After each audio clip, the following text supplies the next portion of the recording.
Second time చూడటం.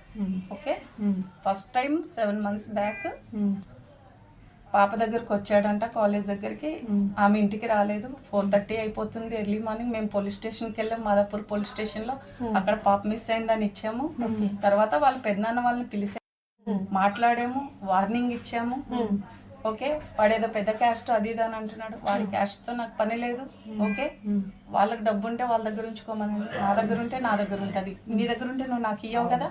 ఓకేనా, ఎవరిది వాళ్ళకే ఉంటుంది. ఓకే, మీకు ఇష్టం వచ్చినట్టు రాసుకోవడం కాదు. ఓకే, నేను చెప్తాను, మీరు రాసుకుందరు కానీ మీకు వచ్చినట్టు గుద్దుకోండి. ఓకే, నేను ఎల్లుండే వస్తాను పోలీస్ స్టేషన్కి. వచ్చినాక పోలీస్ స్టేషన్లో నేను సంవత్సరం నుంచి అమ్మాయిని నేను కలవలేదు అని చెప్పి ఎవరిని కలవకుండానే కడుపు వచ్చేసిందా? గండి మైసం దగ్గర పార్కులో చేస్తారా? రాత్రి 11 అయినా కూడా నేను షాప్ బంద్ చేసుకుని వస్తుంటే కూడా గల్లీలో ఉంటే నాకు ముఖం తెలియదు, కానీ నా కూతురు ముఖం నాకు తెలుస్తుంది కదా. ఎవరో ఒక మనిషి అక్కడ తన కోసం వెయిట్ చేస్తున్నాడని తెలుస్తుందా తెలీదా?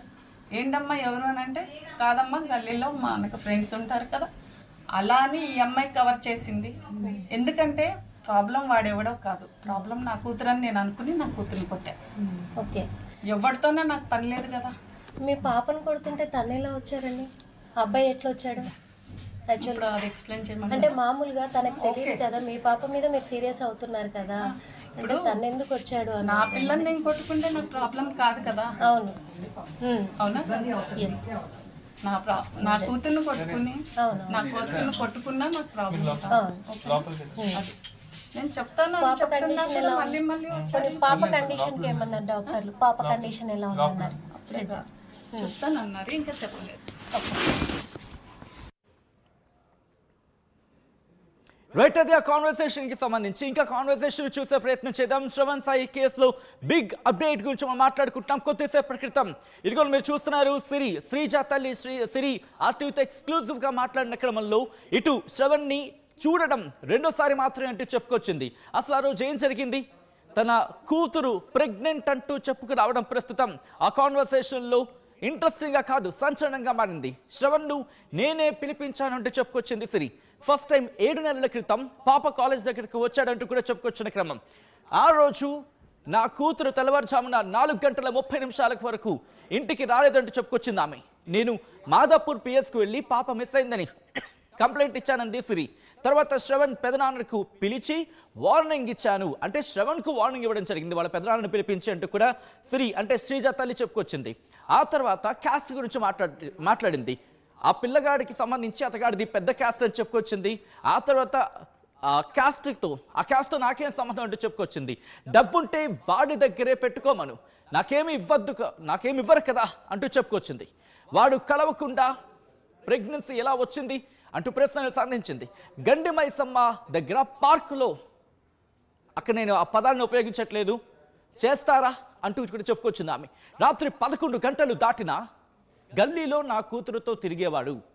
ప్రాబ్లం నా కూతురు కాబట్టి నా కూతురు మీద దాడి చేశా.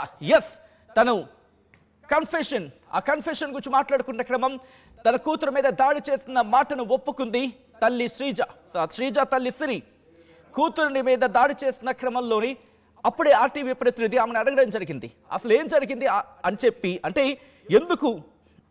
శ్రవణ్ ఎందుకు అడ్డొచ్చాడు, శ్రవణ్కి ఎందుకు అలా అటాక్ అయిందని చెప్పి అడిగే క్రమంలో ఆ మాటను దాటే క్రమం ఎవరో వచ్చారు మధ్యలో ఒక కాన్వర్సేషన్ మీరు చూడొచ్చు. ఒకసారి ఏం జరిగింది అనేది డీటెయిల్గా మాట్లాడుకునే ప్రయత్నం చేద్దాం. నా కొలీగ్ నిర్మల అప్డేట్స్ అందించేందుకు జాయిన్ అవుతున్నారు. ఒకసారి నిర్మల దగ్గరికి వెళ్ళి అప్డేట్స్ తెలుసుకునే ప్రయత్నం చేద్దాం. నిర్మల, ఇటు ఆ కుటుంబం, మరి ముఖ్యంగా శ్రీజ కుటుంబం ఏమంటోంది? అసలు ఆ కాన్వర్సేషన్లో కొంతవరకు మనం విన్నాం, బట్ నెక్స్ట్ కంటిన్యూటీలో అంటే శ్రీజ మీద అటాక్ చేసిన క్రమంలోనే తను అడ్డొచ్చాడు అనేది వాళ్ళ వర్షన్.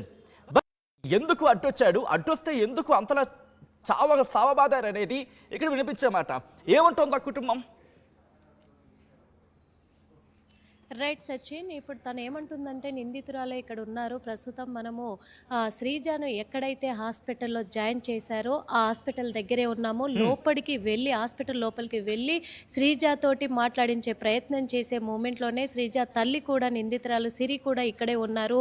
సిరినే ఇక్కడ ఉంది కాబట్టి డైరెక్ట్గా తననే అడగడం జరిగింది, ఎందుకు సచిన్ మీద నీ కూతురు మీద అటాక్ చేశారు, ఎందుకు కొట్టారు అని అంటే కూడా ఆ తల్లి మరి ఆవేదన అనాలా ఆక్రోశం అనాలా తెలియదు, కానీ తను ఒకటే చెప్పుకొచ్చారు, అవును నా కూతుర్ని కొట్టుకునే హక్కు నాకు లేదా, నా కూతురు తప్పు చేస్తుంది, నా కూతురు తప్పు చేయడం నేను చూశాను, 1 సంవత్సరం క్రితము ఆ శ్రావణ్ అనే వ్యక్తిని చూశాను, మళ్ళీ ఈ మధ్య నేను చూస్తూ ఉన్నాను, నా కూతురికి ఎన్నిసార్లు చెప్పినా కానీ తనతో తిరగడం మానలేదు, కాబట్టి నా కూతుర్ని నేను చాలా ఘోరంగా కూడా నేను కొట్టుకున్నాను, అది తప్పెలా అవుతుంది అని చెప్పేసి కూడా మరి ఆ సిరి నిందితురాలు అయితే చెప్తూ ఉంది. అదేవిధంగా ఇంకొక విషయము, మరి ఎందుకు సచిన్ మీద దాడి చేశారు, మీ కూతుర్ని మీరు కొట్టారు వాస్తవమే, కానీ ఆ సమయంలో సచిన్కి ఎలా తెలిసింది అని కూడా ఆవిడని అడిగే ప్రయత్నం చేశాము.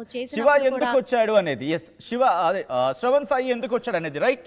Yes Shravan, okay yes Shravani ఎందుకు వచ్చాడు, ఎప్పుడు వచ్చాడు, ఎలా వచ్చాడు అని అడిగిన క్రమంలో కూడా ఆ తల్లి మాట దాటేసి నా కూతుర్ని నేను కొట్టుకుంటున్నప్పుడు నా కూతురు ఫోన్లో నుంచి మెసేజ్ చేసిందా, ఎలా చేసింది అనేది మీకు అనవసరము, ఫోన్ కాల్ ద్వారా చేశామా అనేది మీకు అనవసరము, ఇంకొక విషయం ఏంటంటే నా కూతుర్ని నేను కొడుతున్నాను అని చెప్పేసి కూడా తనకు సమాచారం అందింది అనేది ముఖ్యం కాదు, అన్నీ నేను 2 డేస్లో బయటకు వస్తాను, 2 రోజులలో బయటకు వచ్చినాక నేనే చెప్తాను, మీకు ఏది పడితే అది మీరు రాసుకుంటున్నారు అని కూడా మీడియాను కూడా నిలదీస్తుంది అక్కడ నిందితురాలు. అదే కాకుండా అక్కడికి శ్రావణ్ రావడంతో మరి ఎందుకు తన మీద అటాక్ చేశారు అని అంటే, నా కూతుర్ని నేను కొట్టుకుంటున్నప్పుడు గండిపేట చెరువు దగ్గర నా కూతురుతో కలిసి ఉన్నాయి, ఆ క్షణాలు నేను నా కల్లారా చూశాను, ఏ తల్లి మాత్రం ఓర్చుకుంటుంది అని చెప్పేసి కూడా మరి ఇక్కడ నిందితురాలు చెప్తోంది. ఆ క్షణం చూసిన తర్వాతే నా కూతురు ప్రెగ్నెంట్ అయింది, ఇప్పుడు 4 months ప్రెగ్నెంట్. కాబట్టే ఇంకొకటి, వాళ్ళు పెద్ద కులం వాళ్ళు, ఈ మాట వాడొచ్చో లేదో కానీ నిందితురాలు చెప్తూ ఉన్నారు, వాళ్ళు పెద్ద కులం వాళ్ళు, వాళ్ళ పెద్ద నాన్నకు కూడా నేను ఫోన్ చేయడం జరిగింది, ఫోన్ చేసి వార్నింగ్ ఇచ్చినప్పుడు మేము డబ్బున్న వాళ్ళము అని చెప్పేసి మమ్మల్ని బెదిరించారు, వాళ్ళ డబ్బు వాళ్ళ దగ్గరే పెట్టుకొనివి, మాకేమన్నా ఇస్తారా, వాళ్ళకి ఆస్తులు ఉన్నాయేమో నాకు తెలీదు, తల్లి తండ్రి లేని అనాథవాడు, అయినప్పటికీ కూడా వాళ్ళు మమ్మల్ని బెదిరించారు కాబట్టే దూరంగా ఉండమని నా కూతుర్ని హెచ్చరించాను, అయినా మాట వినలేదు కాబట్టి నా కూతుర్ని నేను కొట్టుకుంటున్నాను అని మరి సిరి మాత్రం ఇక్కడ నిందితురాలు చెప్తోంది. నిందితురాలు ఇప్పుడైతే టీసీలో వర్క్ చేసే అతనితోటి కూడా, తను రైల్వే ఉద్యోగి అయినప్పటికీ తనతో సహజీవనం 6 సంవత్సరాలుగా ఇక్కడే ఉంటుంది. ప్రస్తుతం అతన్ని కూడా పోలీసులు అదుపులోకి తీసుకున్నారు. శ్రీజ ఆరోగ్యం ఎలా ఉంది? ఎందుకంటే ఆమెతో మాట్లాడిన సందర్భంలో ఆమె ఒక మాట అడగడం జరిగింది, శ్రీజ ఆరోగ్యం ఎలా ఉందని చెప్పి అడిగినప్పుడు ఒక్కొక్క మాట దాటేసే ప్రయత్నం చేశారు సిరి. అసలు ఎలా ఉందంటే తన ఆరోగ్యం?